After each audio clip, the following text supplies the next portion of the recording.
compartilhando no meu perfil. E aí a gente já começa.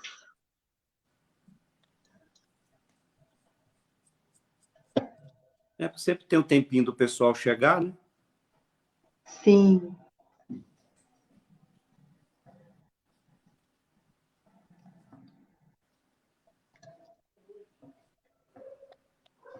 Boa noite, Japa. Tudo bem? O Japa, ele é meu amigo do paintball também. Japa, o Samuel jogava paintball. Não é? Na Bons verdade, tempos. quando eu iniciei, era junto com... Você era de qual time mesmo? Tava com o... Nossa, me deu um branco. Pretorianos. Isso. Minha irmã tá aí. Oi, Cris, boa noite. Boa noite, A seus Cris estava lindos. com a Ivan gente na Será. outra também, né? Sim, a Cris Estava lá. também, ela é bem preocupada também com as mesmas coisas que eu sou, né?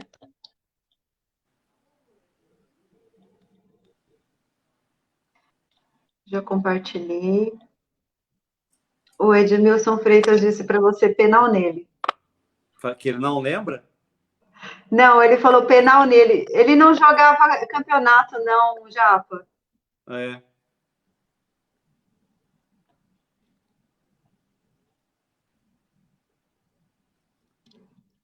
Eu vou. Acho que a gente vai começando, né, Samuel? Vamos lá. Eu queria primeiro que a gente começasse falando em estatística, né? Quantos suicídios ocorrem por ano? Em termos de Brasil, nós estamos falando aí de 800 mil suicídios por ano. Então, a gente pode pensar, para dimensionar isso, que é quase uma cidade de Campinas, né, por ano.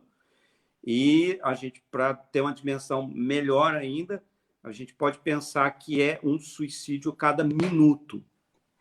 Isso é muita coisa, né? Então, se a nossa live tiver aqui 50 minutos, façam as contas, né? Enquanto a gente conversa do impacto que a depressão e a sua consequência natural, que é o suicídio, o impacto social que isso tem. Porque a gente não pode deixar de pensar que um suicídio afeta, segundo estudos, alguma coisa em torno de 150 pessoas, tá? Então é legal a gente dimensionar isso. A pessoa que tira a própria vida, ela gera um impacto extremamente profundo na vida da sua esposa, filhos, pai, mãe, tio, tia, avô, avó, amigos de trabalho, pessoas do convívio social. Então, é um impacto, né? Nas minhas palestras, eu costumo falar que o suicídio, que quando uma pessoa, né, tira a própria vida com um tiro, esse tiro ele fere em torno de 150 pessoas. Ele tira uma vida e fere 150, em média 150 pessoas. É um número assustador, como a Cris comentou. Sim, exatamente. Muito. Eu estava até comentando com você agora, né, Samuel, que eu tenho ficado um pouco assustada com estatísticas, né? Que eu tenho lido muito sobre isso, sobre várias coisas, mas enfim, vamos voltar aqui. Não, a gente pode até comentar, né, Ângela, que quando a gente fala de abuso sexual, quando a gente fala de depressão, quando a gente fala de suicídio, quando a gente fala da violência infantil, quando a gente fala do abandono, são sempre números muito grandes que assustam a gente e que não podem gerar na gente essa atitude do eu não posso fazer nada porque é muito maior do que eu. Não, Sim, a gente tem que ter pessoas, né, como você, que é envolvida com a questão das crianças, pessoas envolvidas com a questão da depressão, do abuso sexual, da violência infantil, e tantos outros temas importantes, porque se cada um pegar um pedacinho, né, a gente ajuda muita gente. O que não pode é a gente cair nesse cinismo de que é muito grande e não dá para fazer nada. Eu ouvi um vídeo do Cortella que ele diz que as pessoas falam assim, né? Alguém tem que fazer alguma coisa. Mas alguém, nós, né?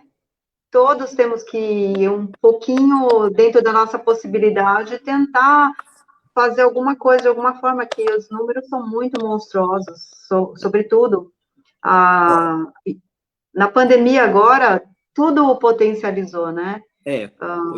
Nós estamos vivendo um momento onde a questão da depressão e do suicídio ela é potencializada.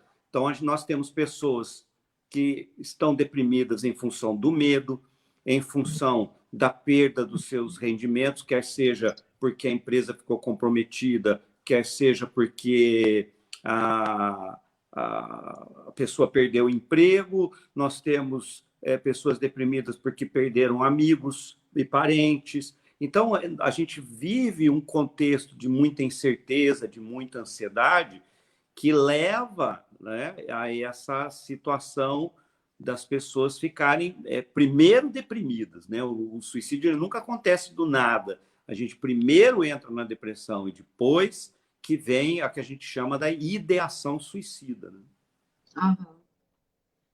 E só um detalhe importante, né, que eu falo assim, que mesmo as pessoas que estão na carreira política, na vida política, elas podem, sim, ter isso como projeto, pensar nisso como projeto. Eu acho que um exemplo, se você me permite dar, a deputada Adriana Borgo, por exemplo, ela representa uma classe, que são os policiais, que um lugar onde tem uma alta taxa de suicídios, muito grande de suicídios, porque é um sujeito que já está com a arma na mão, né? E, por exemplo, uma das coisas que eu faço, que ela me ajuda a fazer, então, ela abre as portas para que eu vá nos batalhões, para que eu vá ao encontro desses profissionais para fazer um trabalho de prevenção. Então, o assunto que você me convidou para falar aqui hoje é o assunto que é tratado nessas minhas palestras. Nas palestras eu falo sobre a prevenção à depressão e ao suicídio, principalmente para essa classe que é a das pessoas envolvidas com segurança pública. E eu tenho visto também que a polícia, em geral, ela assim, ela é muito deficitária em equipamentos, né?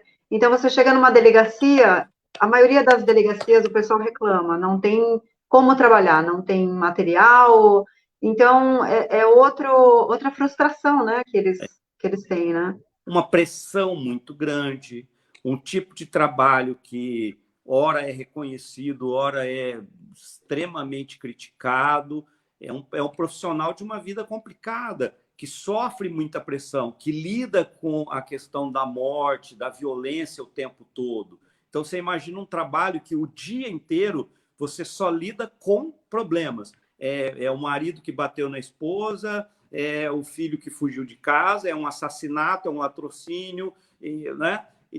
Imagina a carga emocional que é o profissional da segurança pública, e sem contar que ele tem uma assistência que é muito, vou usar essa expressão, muito pífera, muito fraca, né? Porque, em tese, esse profissional ele não pode ter problemas, porque ele é um super-homem, né? Ele é o guardião da segurança, então é como se ele não pudesse ter problemas. E muitos deles ficam desguarnecidos nessa questão de apoio emocional para suportarem essa carga. Porque a maioria da população, eu vejo nos fóruns aí, os debates, eles falam assim, mas o policial, ele tem que ser preparado, ele tem que ter um preparo para isso, para trabalhar. Mas, tudo bem, ele é policial, ele tem até um preparo, mas não é fácil, ele é humano, né? Ele sente, ele vê as coisas, acaba sentindo, né? Não tem como a gente não sentir. Carne e osso. Não tem Exatamente. como. Exatamente. Mas vamos lá. O que realmente sente uma pessoa que está com depressão? Vou até Tá. colocar aqui. Legal a gente falar sobre isso. A depressão, ela pode ser confundida com tristeza, né? Porque a depressão, ela causa uma tristeza muito grande. Então, às vezes, a pessoa ela fala assim, será que eu estou com depressão? Como que eu posso saber se o que eu estou sentindo é depressão ou é tristeza? E eu sempre explico o seguinte, que a tristeza, né, ela tem causa definida. Então, eu estou triste por quê? Porque eu estou vivendo um momento difícil, eu estou triste porque eu perdi um ente querido, eu perdi um emprego. Então, eu estou triste, né? Na depressão, não. Você tem uma tristeza que não tem razão de ser. Então, você fala assim, eu estou triste, mas eu não sei por quê, porque não tem motivo para estar, para sentir tristeza, para sentir angústia, né? Então, por exemplo, as pessoas falam muito assim, Samuel, eu estou sentindo uma angústia que é como se tivesse morrido alguém da minha família, mas não morreu ninguém. E a depressão é isso, é esse sentimento potente, porque a angústia é um sentimento muito potente, é esse sentimento de angústia, de tristeza bastante potente, mas que não tem razão de ser. Por exemplo, a pessoa ela pode estar num bom emprego, a família pode estar bem, os filhos bem, a saúde bem. Imagina uma pessoa com a vida perfeita e ela pode estar com depressão.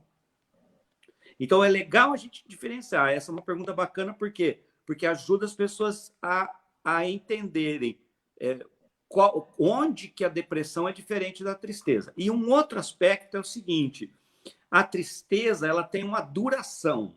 Então, eu perdi um ente querido, eu vou ficar batido, chateado, triste, até um pouco deprimido até, durante um período, que é o período do luto, tal, e depois eu me recomponho.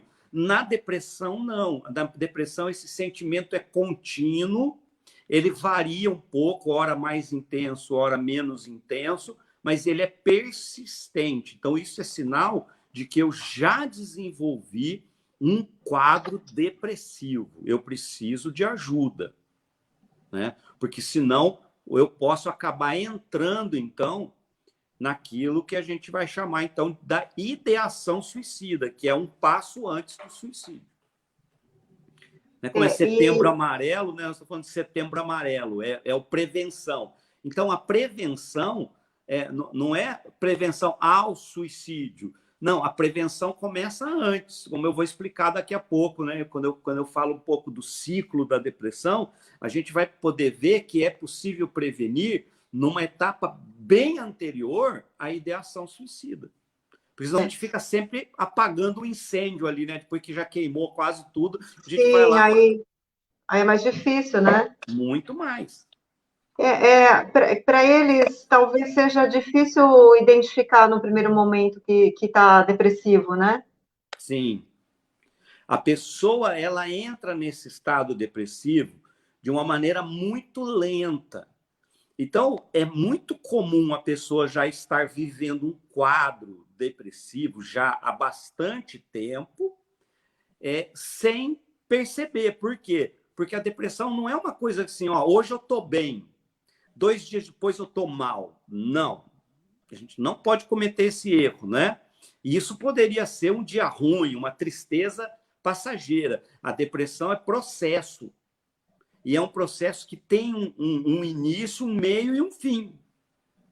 Então, a pessoa, como a gente chega na depressão de uma maneira muito lenta, a maioria não percebe que está deprimido. Então, é importante quando um amigo, quando alguém fala assim, você está deprimido? O que você tem? Faz tempo que eu vejo que você não está bem. O que a pessoa deve fazer? Ela deve procurar, né, uma ajuda, buscar informação, procurar um médico para quê? Para avaliar se esse quadro é um quadro depressivo ou não. Porque ele é progressivo nos dois sentidos, né? de que a gente vem de um estado de saúde emocional para um estado emocional adoecido, e progressiva também porque ela continua progredindo, ela vai piorando com o tempo. Uhum. E, por exemplo, na quarentena, né? Eu tive uns 3 dias que eu fiquei muito ruim. Mas eu acho que é toda a situação. A gente para de trabalhar, a gente não pode fazer o esporte, não pode fazer o seu hobby e não pode sair, todo mundo para, né? E aí teve 3 dias que eu fiquei muito mal mesmo. Eu falei assim, nossa, será que eu tô depressiva? Mas aí depois passa, a gente vai falando com o outro assim, desabafa, chora e acaba passando, né? Então, às vezes a gente confunde um pouco também, né? Sim. Confunde um momento difícil com uma depressão. Mas a depressão, ela tem uma característica, ela é persistente. Então, mesmo que ela varie de intensidade, ela é persistente. E ela tem um outro fator, que é essa coisa do que os sintomas eles vão aumentando. Então, essa angústia e essa tristeza, essa ansiedade é cada vez maior. As mulheres, né, elas têm um outro agravante no tocante à depressão, que é a mudança dos hormônios, né? Então, à medida que a mulher está cada vez mais madura, ela tem essa mudança dos hormônios, a questão da menopausa, invariavelmente cai na questão da depressão. Vai experimentar um quadro depressivo. Já, já tô lá. O Ivan tem uma pergunta. O que fazer quando o trabalho melhorou, está indo muito bem, na família tudo certo também, mas ainda falta algo para a vida fazer sentido? Isso que o Ivan está colocando, a gente precisa olhar de dois lados, né? Uma é que pode ser que haja a necessidade de se estabelecer um propósito de vida, a necessidade de se estabelecer um objetivo de vida, é uma coisa. Mas a depressão, ela tem essa característica de deixar a vida sem sentido, tá? Quando você está num quadro depressivo, a vida ela fica sem graça, ela fica sem razão de ser. A gente não sabe por que a gente está vivendo. Tanto que é comum o depressivo ele ir dormir pensando assim: se eu não acordar mais, tudo bem, porque o que eu vou esperar para amanhã, né? O que o amanhã me reserva? Então, essa pergunta do Ivan é muito interessante, porque ela tanto pode apontar para uma questão existencial de propósito para a vida, que é de fácil solução, que bastaria a gente, então, estabelecer objetivos, metas para a vida. E a outra é quando você quer estabelecer metas, mas você simplesmente não consegue. Não consegue porque você não tem perspectiva de futuro. E a depressão, ela tira de você essa perspectiva de futuro. Para o deprimido, todo futuro é um futuro ruim, é um futuro negativo, é um futuro pesado, é um futuro incerto, tá? Então, respondendo para o Ivan, eu diria assim, ele tem que avaliar essas duas coisas que eu falei para chegar à conclusão que, de repente, não é nada, eu estou só precisando estabelecer alguns alvos, né? Ou não, eu posso estar já em meio a um quadro depressivo. Para saber se é um quadro depressivo, até adiantando alguma coisa que a gente podia falar lá na frente, eu vou dizer assim, quais são características da depressão? Apatia, a gente fica apático em relação à vida. A gente entra em modo tanto faz. Então, se o casamento está indo bem, tanto faz, está indo mal, tanto faz, se os filhos estão indo bem na escola, tanto faz, se eles não estão indo, tanto faz. Apatia em relação à vida. Nada interessa, nada é importante, a pessoa fica completamente apática em relação à vida. Falta de energia, você sente um cansaço muito grande. O depressivo é uma pessoa que ele se cansa, por exemplo, de pensar que tem que escovar o dente. Porque para quem está com depressão, essa coisa do eu vou levantar e eu vou pegar a escova, eu vou escovar, é um trabalho muito grande. É comum você ouvir falar, por exemplo, de pessoas com depressão que acordam e dormem sem tomar banho por dias seguidos.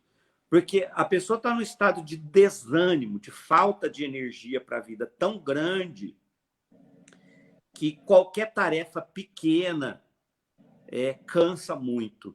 Qualquer tarefa pequena exige muita energia da pessoa que está com depressão. Ela se sente confusa, ela tem ansiedade, né, bastante ansiedade, ela experimenta momentos de pânico, sensação de morte,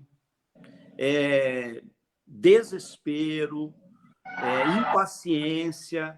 Então, são vários os sintomas, né? Essa tristeza persistente. Então, são vários os sintomas da depressão, do quadro depressivo. E, lógico, não posso deixar de falar que também desses sintomas é a ideação suicida. É a ideia de que a minha vida é melhor, né? Eu estou melhor morto do que vivo. É essa a ideia, né? E esses alguns dos sintomas que a pessoa sente quando ela está com depressão. São sintomas bastante recorrentes de quem está com depressão. Não quer falar com ninguém, não quer ver ninguém.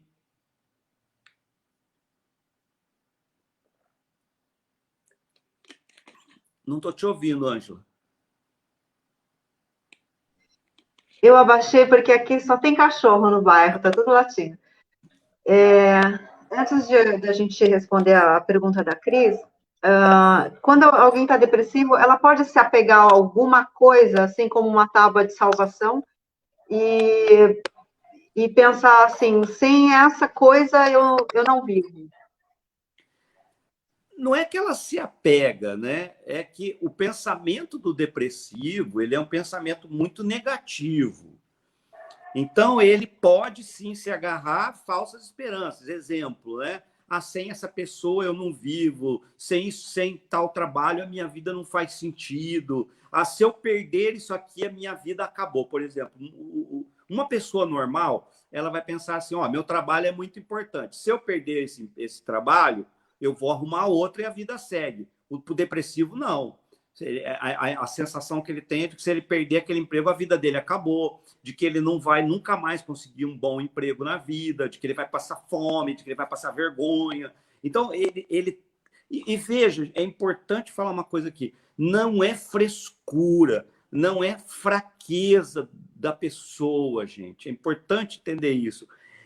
A química cerebral, ela fica tão comprometida, né, que a pessoa ela não consegue pensar de outro jeito. Ela pensa mesmo de forma muito negativa, muito desesperançada. Então, imagine uma pessoa que acorda todos os dias com aquela dor no peito de quem acabou de perder um pai e uma mãe. Só para vocês terem uma ideia de mensurar, né? Imagina alguém que perdeu o pai e a mãe. Imagina a dor que é. O depressivo, ele acorda com uma dor parecida com essa todo santo dia. Como que uma pessoa com essa angústia potente, como eu gosto de chamar, porque ela é uma angústia muito potente, muito forte, como que uma pessoa nesse estado vai pensar de forma positiva? Como que ela vai pensar de forma propositiva? Não, ela se abate. Então, todo o pensamento dela é um pensamento de quem está sem energia, de quem cansou de viver.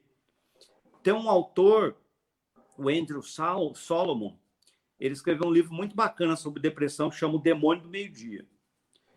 E ele fala que a primeira coisa que a depressão rouba da gente, quando ela chega, é a vitalidade. O que é vitalidade? Desejo de viver, desejo de continuar vivo, desejo de ter uma vida. E a primeira coisa que a depressão leva embora é isso, seu desejo de viver, seu desejo de acontecer, de existir. Né? Então, isso que você falou pode acontecer, sim. A Cris está perguntando aqui, vocês acham que ainda existe muito preconceito com relação a essa doença? Isso poderia dificultar que as pessoas busquem ajuda profissional?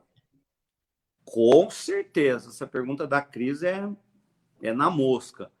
Eu lido com isso direto, né? Como terapeuta, eu lido com a resistência que as pessoas têm de admitirem que podem estar com quadro depressivo, de admitirem, às vezes, já o estado avançado de depressão que elas estão vivendo, porque eu acredito que socialmente ainda é muito pesado, né? Porque o depressivo ele é visto como um fraco, o depressivo é visto como um maluco, o depressivo é visto como um doente mental. Então, a Cris tem toda a razão. É uma doença que está envolvida num preconceito muito grande. E esse preconceito ele é absolutamente infundado. E é por isso que a gente está falando hoje, né, de um suicídio por minuto. Por quê? Porque as pessoas elas vão elas evitam tanto, né, reconhecer essa enfermidade em si mesmas que elas vão chegar lá no limite da doença, que é o suicídio. Então, uma pessoa que tranquilamente poderia continuar viva, né, escapar da situação do suicídio com um atendimento, com uma conversa, com algum tipo de apoio, não, né? Então, o preconceito é tão grande que o que é que se diz para uma pessoa com depressão? Ah, você é um fraco. Diz para a pessoa com depressão, ah, isso é frescura, né? Ah, porque se você arrumar uma grama para cortar, uma louça para lavar, já rapidinho você melhora. Eu não sei por que você está reclamando da sua vida. Ó, a sua vida é tão boa, por que você está assim? Né? Olha a minha vida, eu que deveria estar assim. E coisas piores como depressão é falta de Deus na vida, né? Que é um absurdo tremendo que as pessoas falam com extrema frequência. Ah, não, isso é falta de Deus na vida, por isso que está deprimido. Não é, gente. A depressão é assim, ó, vou falar grosso modo, né? É você virar para uma pessoa que tem uma perna só e falar para ela, sai correndo. É isso. É isso. Então, alguém quebra uma perna, todo mundo olha a perna quebrada e diz, coitado, né? Ele está mancando, ele não pode fazer nada, está com a perna quebrada. Mas para o depressivo a gente fala, não, vai lavar uma louça, vai cortar uma grama, olha para os filhos lindos que você tem, está tudo resolvido. E não é uma enfermidade, é uma enfermidade que afeta a química do corpo, a química cerebral. Por isso que é tratado com Medicamentos e com remédio. terapia. Aliás, tem um estudo que é interessantíssimo, que ele mostra que o diálogo terapêutico, aquela conversa que a gente tem com o terapeuta, com um amigo, com um padre, com um pastor, ela age na mesma região do cérebro que o remédio age. Então, eles fizeram lá um sistema de ressonância magnética, onde que o diálogo terapêutico ele atua? Ele atua exatamente na mesma região que o medicamento vai atuar. Então, quer seja um medicamento, quer seja o processo terapêutico, eles trazem cura. Né? Nós teríamos aí, se as pessoas fossem menos preconceituosas no tocante à depressão, nós teríamos um número muito menor de suicidas, né? Por quê? Porque as pessoas tratariam e se livrariam disso com extrema facilidade. Mas não é o que acontece. Em relação ao que você falou, né, de ser semelhante ao medicamento, à terapia, o Carlos disse aqui, ó, Carlos Neto, conheço o recurso de uso de cão de apoio. Ele, inclusive, pode viajar na cabine de aviões. Tem terapeuta que indica animal de estimação também, né? Eu vou dizer, depende muito do quadro. Eu diria que num quadro grave, não adianta, porque se a pessoa não é capaz de se.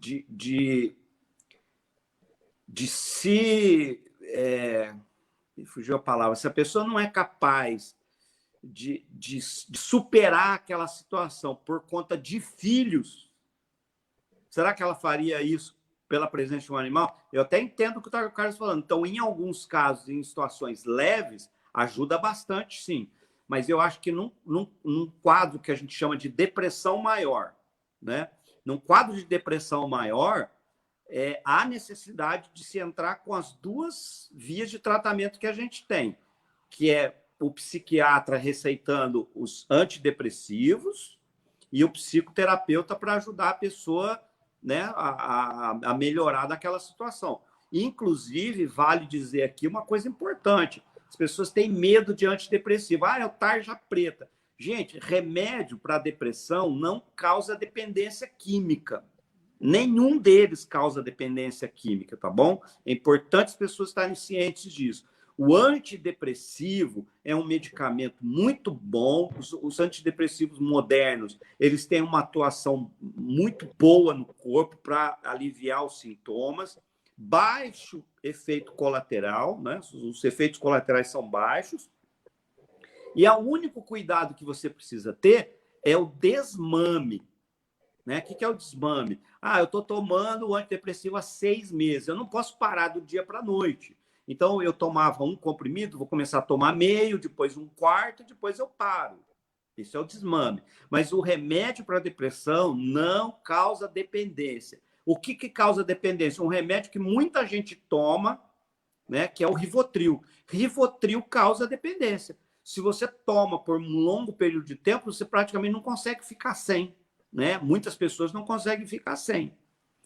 Então, a gente tem que entender que os soníferos e os ansiolíticos, eles podem causar, né, para certas pessoas, uma dependência química. O antidepressivo, não. O antidepressivo é um remédio muito pontual, que, bem aplicado, ele minimiza os sintomas. Isso ajuda no processo terapêutico. O terapeuta ele consegue ajudar a pessoa a identificar a causa daquela depressão e pronto, está resolvido o problema. Mas eu vejo muita gente falando, eu não, tomar remédio tarja preta, o médico me deu um tarja preta. Né? Aí a pessoa fala, não toma remédio para depressão, mas toma Rivotril, que é tarja preta do mesmo jeito. Aí por que toma? Porque a sensação que ele dá é gostosa. Aí fica sem sentido a questão. Né?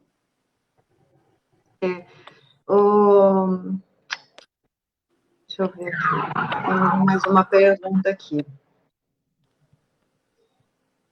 A depressão e a ideação suicida são mesmo inimigos silenciosos, como dizem? Não. Muita gente fala isso. A gente vai ouvir muita gente falando, porque o suicídio é um inimigo silencioso. Que nem nós tivemos uma reportagem há pouco tempo atrás, um relato feito numa reportagem na internet de um pai, e o título da matéria era "Não consegui evitar o suicídio da minha filha". E o que se tratava nessa matéria? De que a impressão que se deixava é que era algo imperceptível, né? Que do nada aconteceu isso. Não. Há sintomas claros. É evidente que ninguém é obrigado a saber dos sintomas. Então, eu acho que uma live como essa que você propôs, ela é extremamente útil nesse sentido. Que o que eu vou falar agora aqui pode ajudar muitos pais, pode ajudar muitas pessoas a entenderem melhor como que se dá o processo depressivo. Então, a gente precisa entender que depressão não é crise, ela não é um raio que cai na cabeça, ela é processo, né? É como fazer um bolo, você junta os ingredientes, você bate os ingredientes, você põe para assar e aí você tem um bolo. Isso é processo, né? E crise não, crise é uma coisa pontual, né? Quebrar a perna é uma crise, a gente não quebra uma perna à prestação. Agora, levei um tombo, pum, quebrou a perna, isso é crise. Então, primeira coisa, diferenciar crise de processo. Como é que se dá o processo depressivo? Eu falo que são 4 etapas. Aqui que eu acho que vem a parte bacana do que a gente está falando hoje. Todo ser humano, ele é feito para suportar cargas. Então, suportar cargas é do ser humano. O ser humano é feito para suportar cargas. Que cargas? Criação de filhos, trabalho, manutenção do lar, responsabilidades sociais, responsabilidades com o governo, enfim. cargas da vida diária, o estresse do trânsito, são cargas, tá? Então, eu, né, Ângela, os nossos pessoas que estão nos assistindo, são pessoas que temos a capacidade de lidar com cargas. Onde o problema começa? Ele começa na segunda etapa aqui. Então, no primeiro ponto, nós estamos na saúde emocional. Então, na saúde emocional, eu tenho condições de suportar cargas, né? O adoecimento emocional vem na segunda etapa. Que segunda etapa é essa? É a sobrecarga. É o momento que eu começo a carregar uma carga que excede a minha capacidade de suportá-la. Então, o que é sobrecarga? Sobrecarga é carregar um peso maior do que aquele que você é apto para carregar, né? Então, um exemplo disso. Você pega uma criança e põe um caderninho, um estojinho e um lanchinho na mochila dele, ele consegue carregar. Se você colocar 5 apostilas, 3 cadernos, né, e mais um monte de coisa, essa criança, ela vai carregar a mochila dela, mas já numa sobrecarga. E a sobrecarga tem um efeito interessante, que é assim, ninguém desmonta assim que a sobrecarga começa. O que a gente faz quando está na sobrecarga? A gente continua a vida normal. Então, eu estava na carga, entro na sobrecarga e falo, isso é normal. E vamos lá. A criança que fizer isso com uma mochila pesada, que tiver que subir 3 lances de escada para chegar na sala de aula, no primeiro dia ela vai fazer isso, não sente, no segundo ela não sente, no terceiro não sente. Na semana seguinte, ela está com dor no joelho, ela está com dor no quadril, ela está com dor no pescoço, ela está com dor no ombro, dor nas costas, na coluna. Então, olha lá o que acontece. Você entra na sobrecarga, inicialmente parece que não é nada, porque a gente tem essa coisa de bater no peito e falar, deixa comigo que eu aguento, né? Então, a gente trata a sobrecarga como se fosse uma coisa normal da vida. Não, o nome já está dizendo, é sobrecarga, é carga maior do que a minha capacidade de suportá-la. Bom, o que a sobrecarga faz?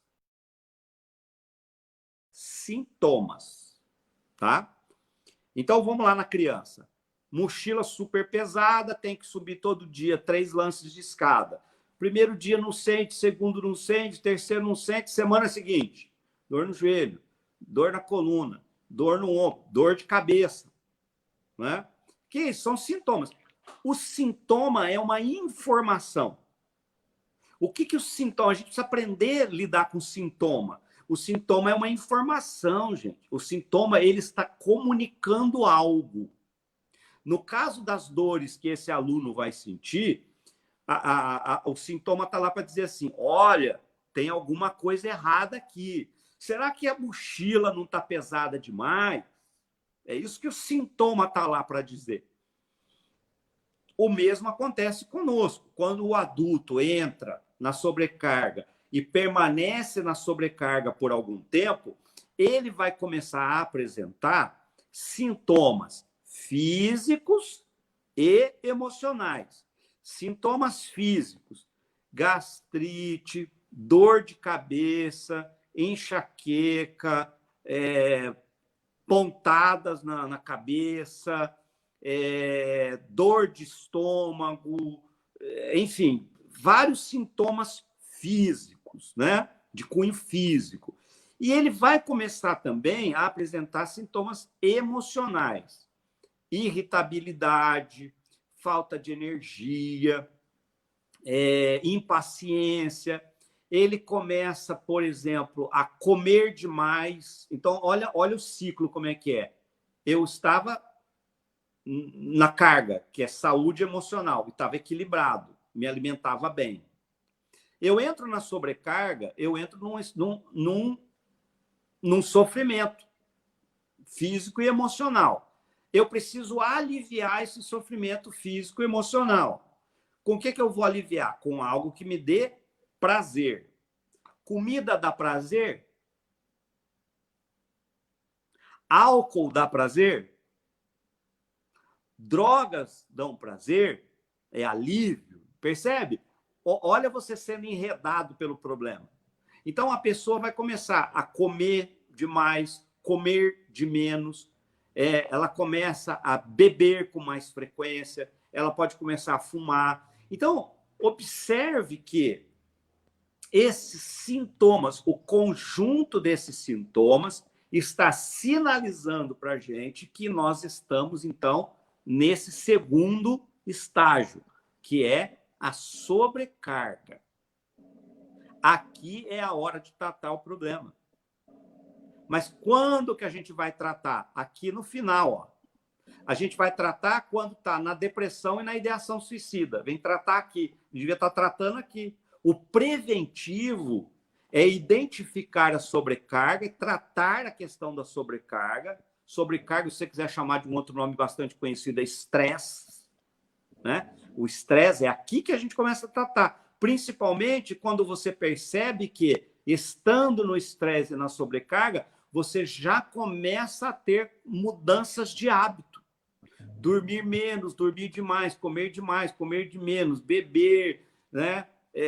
Enfim, vários desses sintomas, o conjunto deles. Então, olha lá, carga, sobrecarga. Aqui o corpo ele já sinalizou para mim, diz, ó, alguma coisa está errada. Aí o que a gente faz? Não faz nada. Vai para o estágio seguinte. Qual é o estágio seguinte? É a depressão. Então, você está vendo que é processo? A depressão é o terceiro estágio desse processo. Então, na depressão, todos esses sintomas que eu já falei. Apatia, pânico, ansiedade, sintomas físicos também. Você começa a ter dor fantasma. Você vai no médico, está cheio de dor. Vai no médico, o médico fala para você, mas você não tem nada. Mas você tem dores, e dores fortes. Dor nas costas, cara, tem dor no peito. Ele acha que ele vai infartar, que ele vai morrer. Aí ele vai no médico, o coração tá bom. Por que ele tá com aquela dor tremenda lá no peito, né? Então, já é o sintoma da depressiva, essas dores fantasmas que surgem quando está com depressão. Aí o cara tá com depressão e faz o quê de novo? Bate no peito e fala, não, eu aguento. Aí a hora que ele vai ver, ele já está pensando besteira, né? Ele entra no processo da ideação suicida e, fatalmente, na concretização dessa coisa que, num primeiro momento, é uma ideação. A gente pensa no suicídio primeiro, a gente planeja o suicídio primeiro. Ninguém acorda, joga a coberta do lado, vai lá e se suicida. Isso vem sendo maquinado, pensado, planejado, né? Isso vem sendo cogitado. Aí se executa. Mas olha né? O processo todo até você chegar nisso. Então, eu sou completamente contra campanhas que queiram atuar aqui no final. Campanha contra o suicídio. Não, a gente devia estar fazendo uma campanha por saúde mental aqui, na sobrecarga. Não depois que já partiu para a depressão e para a ideação suicida. Não sei, a explicação ficou clara? Ficou. Ficou assim, que até anotei outra pergunta aqui que depois eu vou fazer. A Juliette, ela trabalhou comigo, ela é uma querida, e ela perdeu o marido dela há pouco tempo, sabe? Uhum. E eu tenho conversado com ela pelo Face, mas ela está perguntando aqui, oi, Gil, beijo. Quanto tempo uma pessoa pode viver o luto sem virar depressão? Esse tempo vai depender do seguinte. Primeira coisa é que o luto, se a gente fosse falar assim, se é que existe isso, um luto normal, né? Nós estamos falando de algo entre 4 e 6 meses, que a pessoa passou da pior fase para a fase mais, vamos dizer assim, tolerável do luto. Né? Agora, esse tempo, que é o normal para quem? Normal para quem olha para o luto de uma maneira saudável. Não é que eu gosto do luto, não, é encará-lo de maneira saudável. Sim, tá? você tem que chorar, tem que Isso, chora tudo que tem para chorar, sinta toda a saudade que tiver para sentir, mas pensando que a vida vai ter que continuar. 4, 6 meses, mais ou menos. O que não vai impedir que após esses 6 meses você tenha episódios de saudade. Isso é normal, gente. Saudade que faz bem, tá? Agora, quando a pessoa não aceita a perda, ela entra num processo de adoecimento emocional. Aí esse luto pode se arrastar por 1 ano, 2, virar um problema para a vida da pessoa, né? Então, é uma coisa que eu gosto muito de falar. A Ângela já me ouviu falar isso nas minhas lives, né, Ângela? Que eu falo assim que quando a gente passa pela situação do luto, a gente tem que entender que o amor envolvido naquela relação, marido, mãe que perdeu o filho, enfim, o amor tem que permanecer no amor, porque se o amor não permanecer no amor, ele vai permanecer na dor.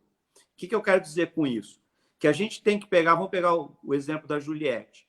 Juliette viveu, amou esse marido, viveram momentos bacanas juntos. Então, ela vai pegar todo esse amor que ela sente e colocar nessas lembranças. Na lembrança de tudo que foi bom, de tudo que foi positivo, de tudo que foi prazeroso, né? Puxa, põe o amor ali. Porque senão, o que ela vai fazer? Ela vai pegar esse amor e vai pôr na perda. E quando você pega o amor e põe na perda, você fica sofrendo. Porque você vai ficar assim, mas ele não deveria ter partido. Escuta, ele já partiu. Mas, não deveria ter partido. Mas por que ele foi? Por que Deus quis assim? Por que isso? Por que aquilo? Vai ficar anos. Não aceita, né? Ressentida, magoada, sofrendo. Por quê? Porque pegou um amor lindo que foi vivido e pôs na perda, em vez de deixar o amor no amor.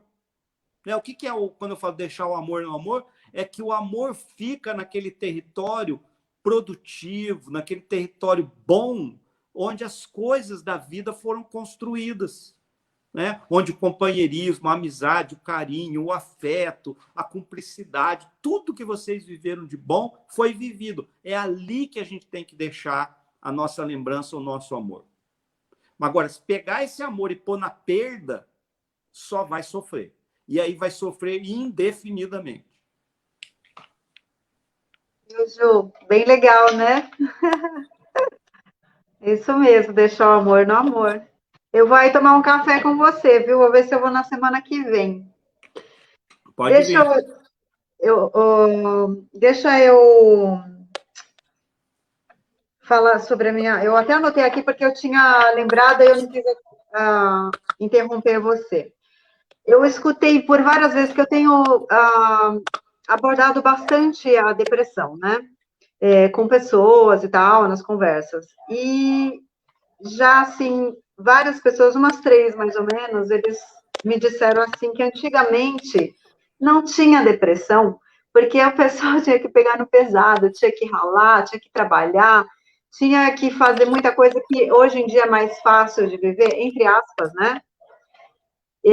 Então, hoje, o pessoal tem mais depressão do que antigamente, por causa disso, por conta disso, né? Eu não soube explicar, claro, eu não sou terapeuta, mas eu não concordo com isso. A depressão sempre existiu, né? E talvez a gente não tivesse a real dimensão do impacto dela, porque ela não era estudada. Então, para você ter uma ideia, eu vou falar de experiência própria. Eu tenho um pai que se suicidou com depressão, né? Então, o pai que deu um tiro na cabeça com depressão. Quando que foi isso? Em 1970. Então, em 1970, você não tinha uma medicação para depressão. O que eles davam para quem tinha depressão? Calmante. Então, você imagina um cara bodeado, né? Apático e que toma calmante. Olha que beleza. Que combinação incrível, né? Então, o cara fica mais apático ainda. Ele fica sem vida. Ele fica morto por dentro. Então, meu pai vivia um quadro depressivo grave, era tido como um vagabundo. Então, meu pai se trancava no quarto e ficava 2, 3 dias sem trabalhar. hoje, né? Lógico que eu como terapeuta hoje, eu entendo o que ele estava vivendo ali. Então, sofrendo de uma angústia potente ali sozinho, sem ser compreendido naquele sofrimento, até a ponto de, tá bom, se eu sou esse traste que todo mundo fala, então eu vou dar um fim na vida. E foi o que ele acabou fazendo, né? Então, veja, no momento, nós não estamos falando de séculos atrás, nós estamos falando de 1970. Você tinha deprimidos e não tinha medicação. Agora, de 70 para cá, a carga, a sobrecarga que a gente vive aumentou? Aumentou, sem dúvida nenhuma. Assim como aumentou também o número de depressivos. Porque a gente vive num ambiente depressivo. Hoje mesmo eu fui a São Paulo, uma reunião importante lá, e no caminho a gente conversava o seguinte, eu fui com um amigo meu, a gente conversava o seguinte, há pessoas em São Paulo que gastam 3 horas todos os dias, 3 horas para ir ao trabalho, 3 horas para voltar do trabalho. E 3 horas indo para o trabalho sem nenhum conforto, 3 horas depois de um dia duro de trabalho, 3 horas voltando sem nenhum conforto. A gente chama isso do quê? De sobrecarga. Eu passei por isso lá em São Paulo. Pois é, pois é. Então você veja que, dependendo do lugar onde você mora, o tipo de trabalho que você faz, vamos pensar no trabalho do policial militar. É óbvio, né? Por exemplo, o suicídio entre policiais militares teve um aumento ano passado de 30%. 30%. Então, é óbvio que há uma relação entre aumento da sobrecarga, aumento da depressão, aumento do suicídio. Então, ao que a gente olha para trás e fala, as pessoas antigamente não tinham depressão. Não, havia muito menos sobrecarga, né? Então, só para dimensionar o que eu estou falando, um guru desses, do guru de mercado, em 1980, ele prognosticou o seguinte, que com o advento da internet e do e-mail, no futuro, né, ele estava lá em 1980 olhando para cá, ele falou assim, ó, lá no futuro nós vamos trabalhar de 2 a 3 horas a menos por dia. Por quê? Porque o que a gente levava de tempo passando um fax, mandando uma correspondência pelo correio, vai ser tudo instantâneo, vamos trabalhar. Gente, nós trabalhamos 3 horas a mais. A gente trabalha em casa. O sujeito hoje ele recebe um e-mail de um cliente 1h da manhã. Ele recebe um zap do cliente 1h da manhã. Então, a nossa vida melhorou? A nossa vida piorou. Ela não melhorou.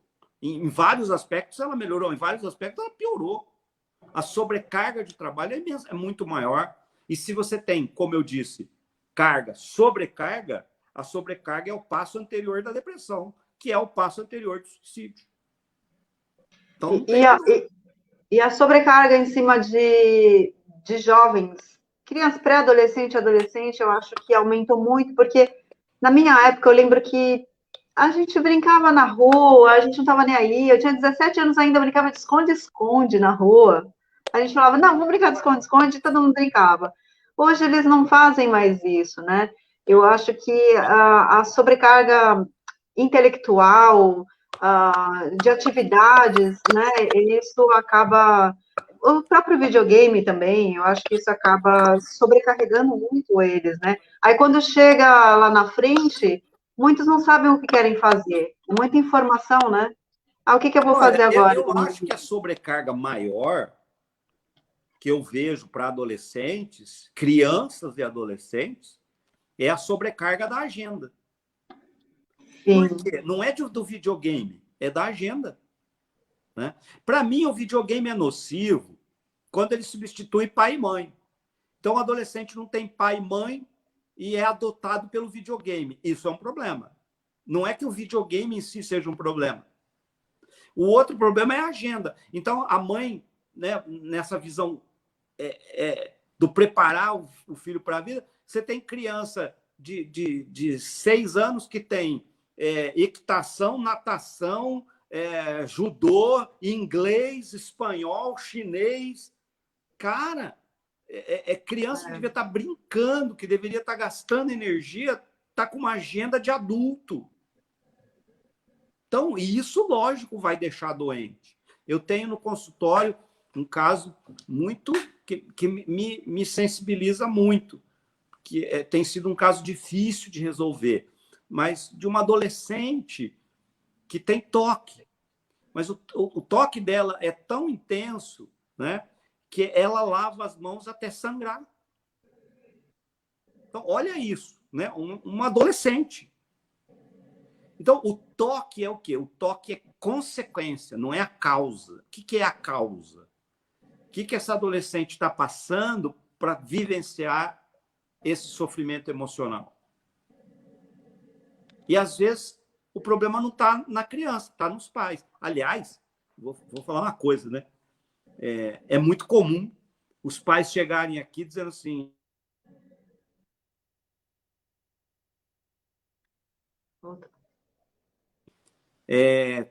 eu quero que você trate meu filho. Invariavelmente, eu acabo tratando os pais.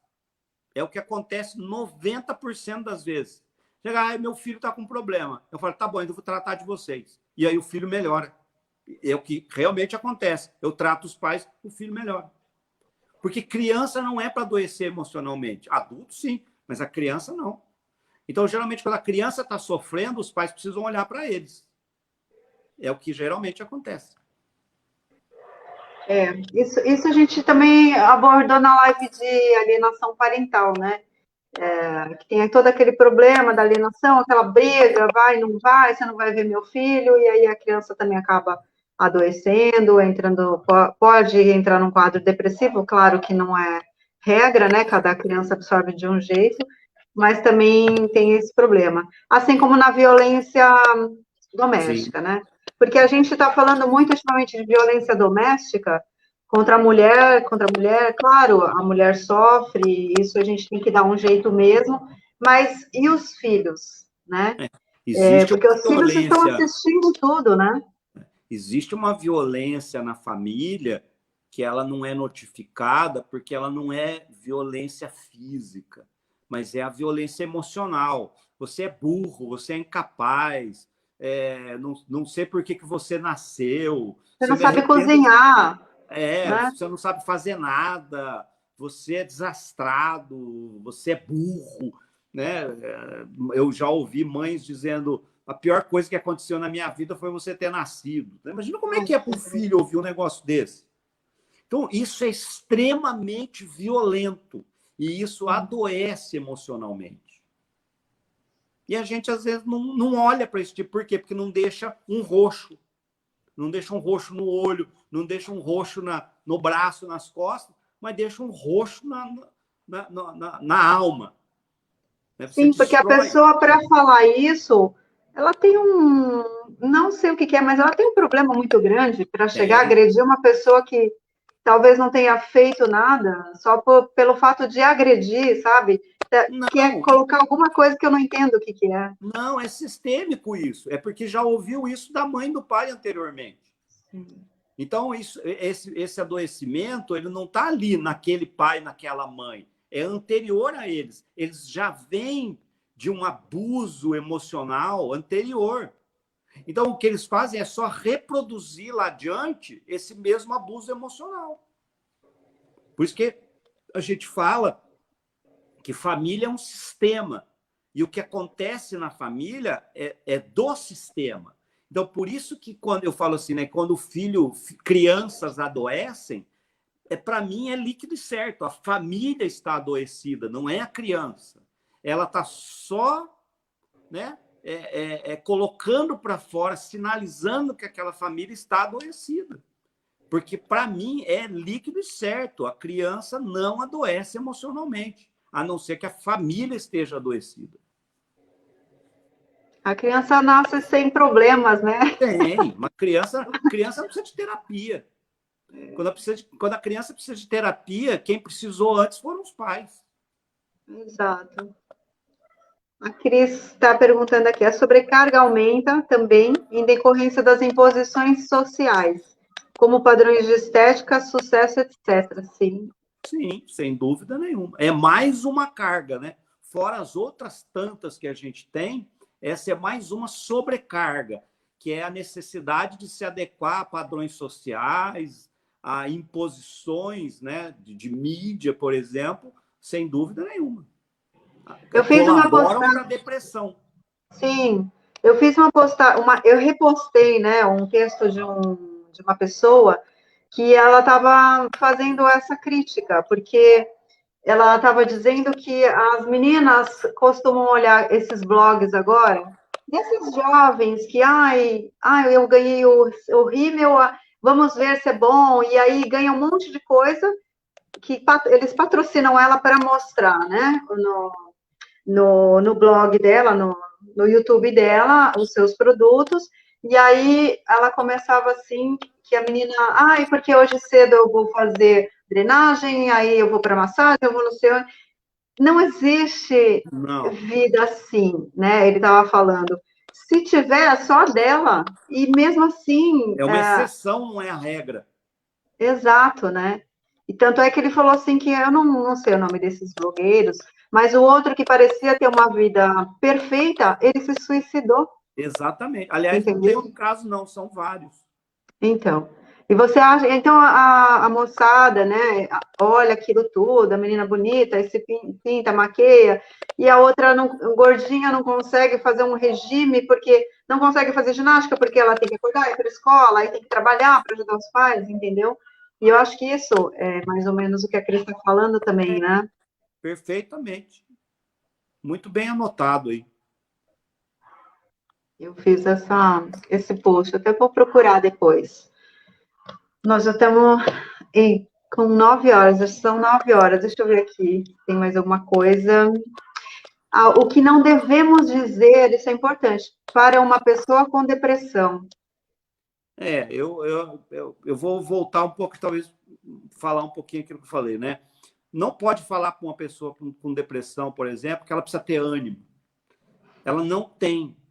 Se ela tivesse, eu não precisaria estar dizendo isso para ela. Não é assim, ela tem ânimo e não quer usar o ânimo dela. Não, ela não tem ânimo. Aliás, ânimo vem da palavra ânima, que é alma. Né? Ânima é alma, é vida. Se a pessoa não tem ânimo, ela está sem vida, ela está apática. Não adianta você virar para uma pessoa apática e falar, se anima um pouco, isso aí não é nada. Então, não dizer para o depressivo que ele tem que ter ânimo, não dizer para ele que não é nada. Se você acorda todo dia com uma dor no peito equivalente à dor de quem perdeu um ente querido, não diga para essa pessoa que não é nada, que é fácil de superar. Não diga para essa pessoa que é falta de Deus na vida.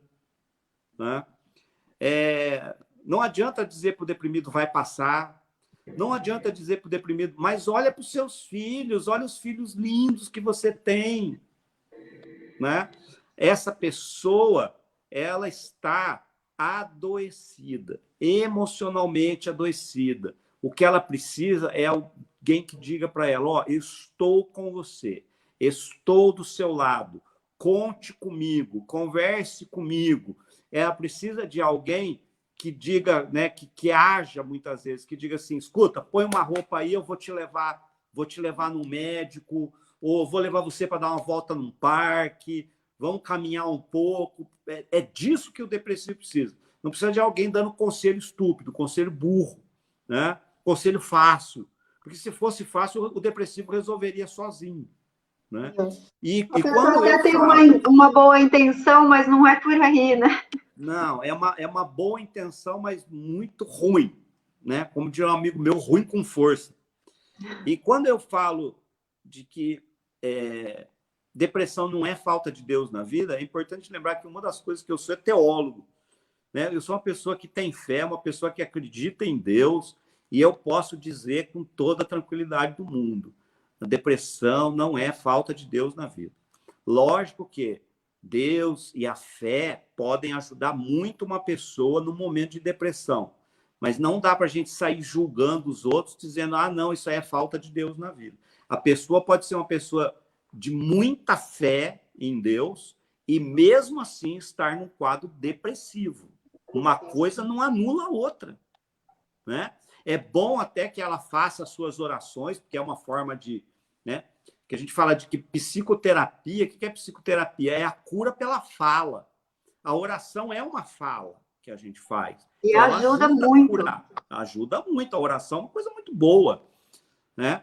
Então, ela pode e deve fazer as suas orações, mas que as pessoas não venham com julgamentos precipitados, com julgamentos simplistas para uma questão que é muito complexa, que é a depressão, que é uma enfermidade. É como eu disse, é como ter uma perna quebrada, um braço quebrado, né? Você vai dizer para uma pessoa que está com a perna quebrada, ah, isso aí não é nada. Você vai dizer para uma pessoa com a perna quebrada, isso é falta de Deus na vida. Você vai dizer para uma pessoa de perna quebrada, né, que acabou de quebrar a perna, está numa dor excruciante ali, falar, não, mas essa dor não é nada, pensa nos filhos lindos que você tem. Você não vai dizer isso para uma pessoa que está com a perna quebrada. Por que, que a gente vai dizer isso para uma pessoa que está com a alma fraturada? Né? Eu falo que a depressão é uma fratura da alma. A alma está fraturada. Enquanto que essa pessoa precisa é de socorro, de acolhimento, de apoio, de ajuda, não é de dó. Se tem uma coisa que o depressivo odeia é que tem um dó dele. Né? Ele não é um cão sarnento. Não, ele é um ser humano que tem dignidade, que está passando por um momento difícil, que ele precisa disso, é de apoio, é de alguém que fala, vamos caminhar juntos. Se você não foi no médico ainda, você vai, porque eu vou te levar. É disso que ele precisa.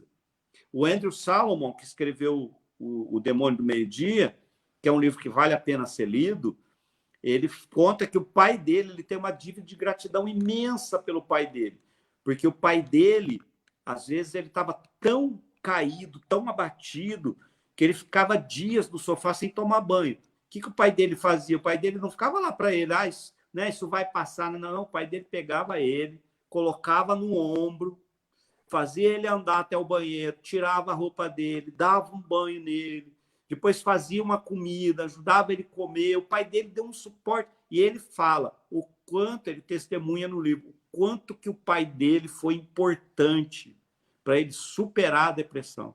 Tanto que ele escreveu depois esse belíssimo livro, que é a história do como ele superou a depressão e a ideação suicida, e ele fala muito bem do pai. É disso que a gente precisa. E não de alguém enfiando o dedo na cara e dizendo para a gente que isso é moleza, isso vai passar, né? Vai cortar uma grama, lavar uma louça, que você vai ver que passa. Você tem tudo, né? Não precisa ficar assim. Você tem tudo, não precisa de nada. Eu tenho uma última pergunta aqui. O que uma pessoa com depressão pode fazer para se livrar desse problema? Bom, primeiro de tudo, deixar todo o preconceito de lado e fazer o seguinte. Primeiro, procure um psiquiatra. Por que o psiquiatra? Porque o psiquiatra é a pessoa competente para medicar. Então, o psiquiatra vai avaliar e vai passar um antidepressivo. Então, esse antidepressivo vai ajudar a pessoa a sair dessa angústia, dessa ansiedade, dessa tristeza, dessa melancolia, dessa apatia. O medicamento ajuda muito. Então, é o psiquiatra que faz isso. E depois, se possível, procurar a ajuda do psicoterapeuta, porque o psicoterapeuta é que vai identificar a causa da depressão e ajudar a tratar essa depressão. Uma dica importante sobre medicação. Remédio para depressão não se toma uma semana e para, não se toma 15 dias e para. O remédio para depressão precisa ser tomado no mínimo por 30 dias. Para o seu corpo se acostumar com ele, para você poder perceber o efeito que ele faz. Se depois de 30 dias você não se adaptou ao remédio, porque ele tem muito efeito colateral, por exemplo, volta no psiquiatra e diga para ele, doutor, pode trocar por um outro medicamento? Esse não me fez muito bem. Mas não para de tomar, né?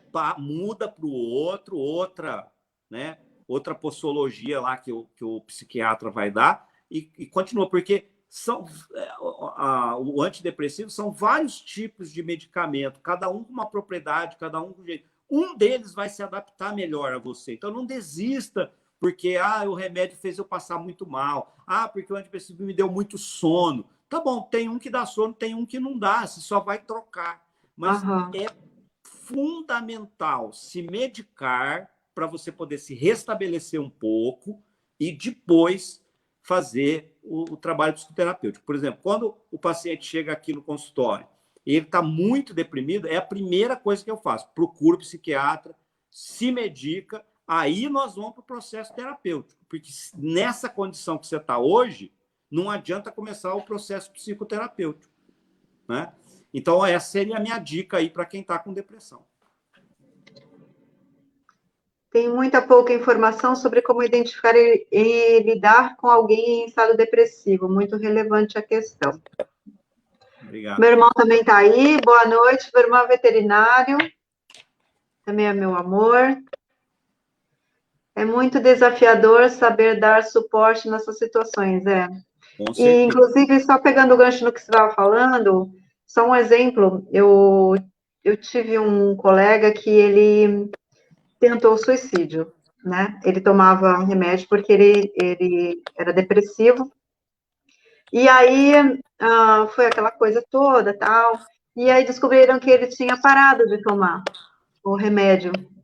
E aí perguntaram para ele, mas por que que você parou, né? A família perguntou. Ele falou assim, porque eu já estava bem.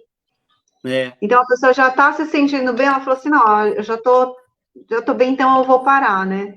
E aí começou tudo de novo, né? Caiu. Ela vai passar por uma coisa que chama efeito rebote, que é você tá tomando medicação durante, sei lá, 3 meses, 4 meses, dá uma melhorada e para. Quando você para abruptamente, tem um efeito chamado efeito rebote. O que vai acontecer? Você vai ter uma depressão pior do que a que você teve no início. Porque você cortou a medicação muito abruptamente. É como eu disse, o remédio para depressão, o médico precisa acompanhar, o psiquiatra precisa acompanhar. Quando o psiquiatra achar que vai tirar o remédio, o que o psiquiatra faz? Ele reduz a dose. Ele vai dizer, olha, você vai tomar um comprimido, você estava tomando um comprimido todo dia, você vai começar a tomar meio comprimido todos os dias durante 20 dias. Depois de 20 dias, você vai tomar um quarto do comprimido mais 20 dias. Pronto. Aí você para com a medicação sem ter o efeito rebote. Senão você tem uma ressaca brava do remédio. Não é fácil, né? Mas vamos tentando, né? Tentando abrir os olhos do pessoal, tentando incentivar.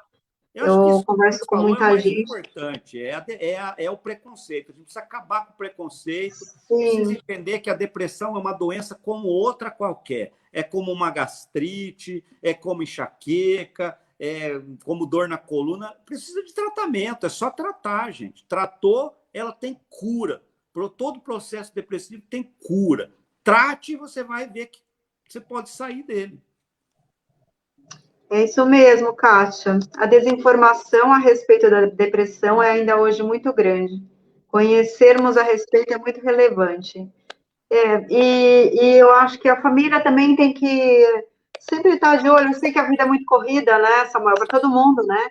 Sim. Então a mãe tem que trabalhar, tem que levar a criança na escola, aí os pais voltam, irem para casa, isso, aquilo, e às vezes naquela correria não consegue detectar os sinaizinhos, né? E precisa, por quê? Porque uma pessoa com depressão numa família, ela pode arrastar todo mundo para o problema. Então, precisa estar muito atento, porque quando a família está... Um ente da família está com depressão, essa depressão ela pode afetar outros membros. Em que sentido? Porque a gente não entende o que a pessoa está passando, começa a gerar um clima de tensão, começa a gerar um clima de acusação, começa a gerar um clima de incompreensão, e daqui a pouco toda aquela família está sofrendo por não entender que tem alguém ali passando por um processo depressivo. Então, as famílias precisam estar atentas para sanearem o problema, né? A palavra é essa, é sanear esse problema, é solucionar esse problema para que ele não contamine a família toda, para que todos não adoeçam juntos.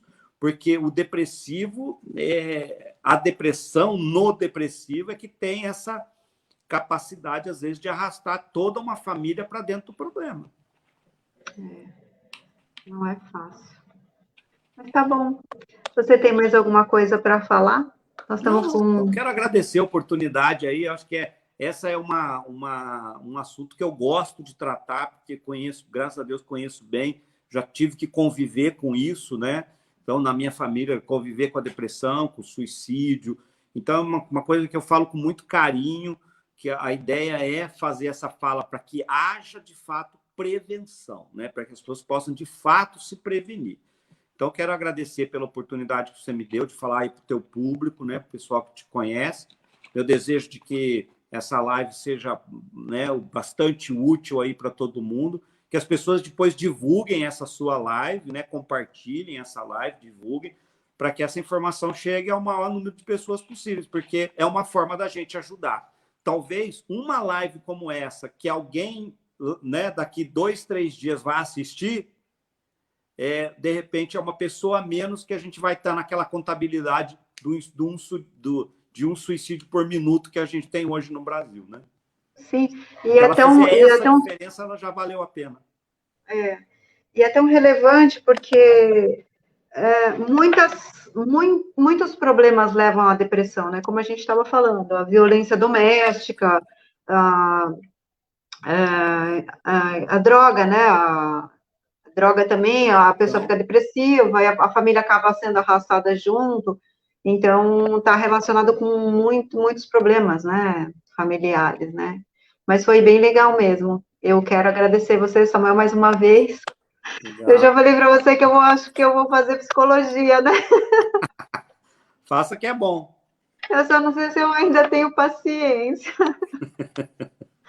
Mas é isso aí, eu quero agradecer todo mundo que esteve aí. A Cris está agradecendo também. Obrigada, viu, Cris, por ficar aí. Obrigada a vocês todos por ficarem aí até agora. E eu vou... Amanhã eu tenho uma live sobre drogas também, que também talvez a gente fale alguma coisa sobre depressão. Aí outro dia a gente aborda esse assunto também. Tá certo. Obrigada, viu? Conte comigo, um prazer estar com vocês aí. Obrigada. Até mais, Samuel. Até mais. Obrigado.